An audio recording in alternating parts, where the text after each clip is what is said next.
on, and I was so impressed with the film on so many levels because it is a family story.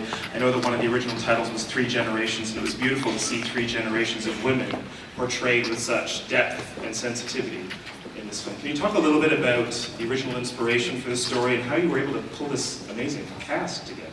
Yeah, they are an amazing cast. They were a credit to the film. And it was really fun in the editing room finding all the nuances between generations. So originally I wanted to make a film about three generations of women. I felt very inspired by being the sort of middle generation, and I designed myself in a better way, because I always think of myself as a thin blonde. And so that's where it all began. I actually was at the Tribeca Film Festival at the time and felt very lonely and realised how important my family were to me and how pivotal they were in everything they do.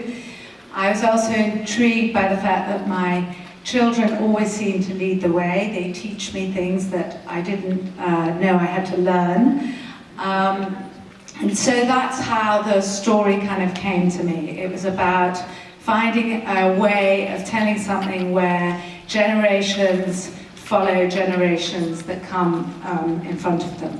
So it's about the kids leading the way, really, and showing us how to live, really. And each generation does it for the next. And I came across a man, actually, who told me, quite a burly, hefty man, who told me that his daughter wanted to become his son. And much then, 3 years ago, I didn't know many trans children or trans families. I was most impressed by this big, beefy man being so okay with it. So I started to do a little research, and I started to visit LGBT centres and meet extraordinary children whose bravery, whose extraordinary intelligence, sort of magical states of minds, was truly inspiring to me. And so that's when the story then took a new turn. So it was about three generations of people. At one point we wanted to call this humans. And I thought that really it was an exploration of the way people interact and the way people support and forgive, etc. Thank you. Elle, this film is primarily about your character's transformation, but really each one of the three characters that you play has to transform, has to change in some way over the course of the film. I wonder if each one of you could talk about the arc that your character takes and how you interpreted that. Maybe, Susan, we can start with you. Okay.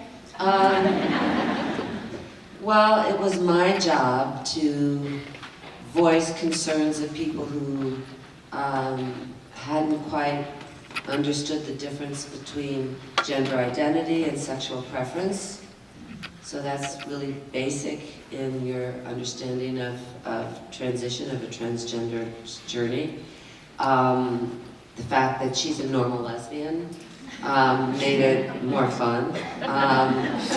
And so she goes from having this fear based on the fact that Ray is so young, as I said in that little section, that she grows to accept that he does understand what he wants and that he's capable of making that decision, and grows to feel comfortable because she realizes that the person that she loves will be the same person, and all that's changing are details.